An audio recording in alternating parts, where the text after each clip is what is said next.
Hello, we're going to look at chapter 21, The Heart of a Mouse. Let's have a look. It was lovely to be back in Norway once again in my grandmother's fine old house. But now that I was so small, everything looked different, and it took me quite a while to find my way around.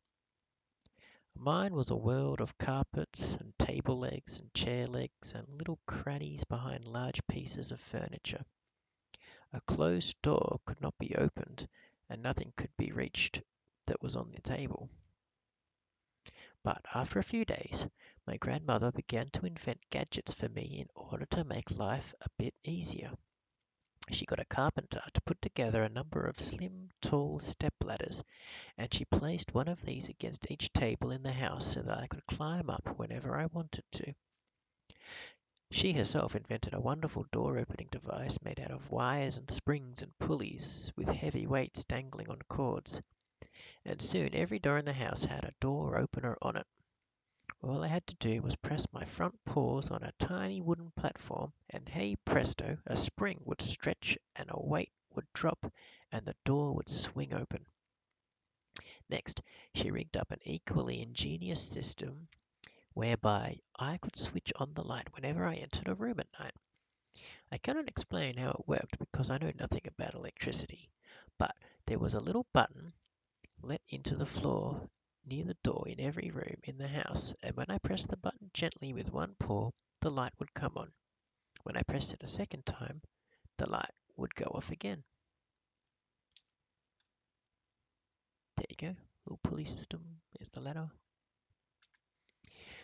My grandmother made me a tiny toothbrush using a matchstick for a handle, and into this she stuck little bits of bristle that she snipped off one of her hairbrushes. You must not get any holes in your teeth, she said. I can't take a mouse to a dentist. It's funny, I said, but ever since I became a mouse, I've hated the taste of sweets and chocolate, so I don't think I'll get any holes.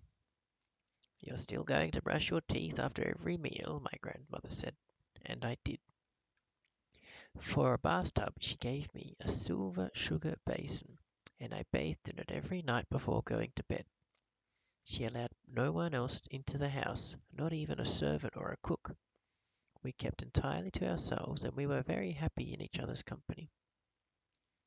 One evening, as I lay on my grandmother's lap in front of the fire, she said to me, "I wonder what happened to that little Bruno." "I wouldn't be surprised if his father gave him to the hall porter and to throw down in a fire bucket," I answered. "I'm afraid you may be right," my grandmother said. "The poor little thing." They were silent for a few minutes. We were silent for a few minutes, my grandmother puffing away at her black cigar while I dozed comfortably in the warmth. "Can I ask you something, Grandmamma?" I said. "Ask me anything you like, my darling." "How long does a mouse live?" "Ah," she said, "I've been waiting for you to ask me that." There was a silence. She sat there smoking away and gazing at the fire. "Well," I said, "how long do we live, us mice?" "I have been reading about mice," she said, "and have been trying to find out everything I can about them." "Go on then, Grandmamma. Why don't you tell me?" "If you really want to know," she said, "I'm afraid a mouse doesn't live for a very long time." "How long?" I asked. "Well, an ordinary mouse only lives for about 3 years," she said. "But you are not an ordinary mouse. You are a mouse person, and that is a very different matter." "How different?" I asked. "How long does a mouse person live, Grandmamma?" "Longer," she said. "Much longer. A mouse person will almost certainly live for 3 times as long as an ordinary mouse," my grandmother said. "About 9 years." "Good!" I cried. "That's great! It's the best news I've ever had." "Why do you say that?" she asked, surprised. "Because I would never want to live longer than you," I said. "I couldn't stand being looked after by anybody else." There was a short silence. Then she had a way of fondling me behind the ears with the tip of one finger. It felt lovely. "How old are you, Grandmamma?" I asked. I'm 86, she said. Will you live another 8 or 9 years? I might, she said, with a bit of luck.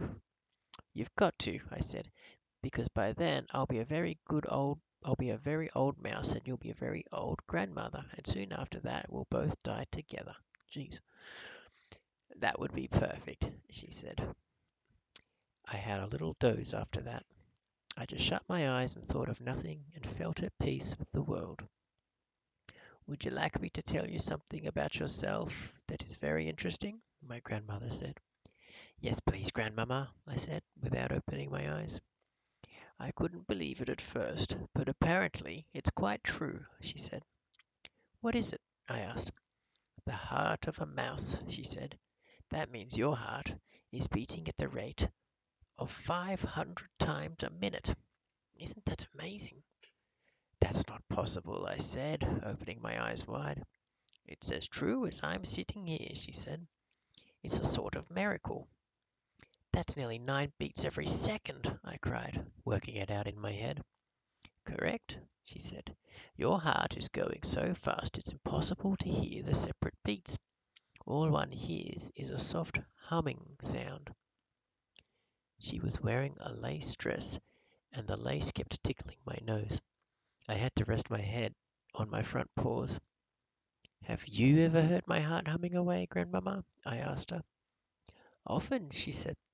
I hear it when you're lying very close to me on the pillow at night. The two of us remained silent in front of the fire for a long time after that, thinking about these wonderful things.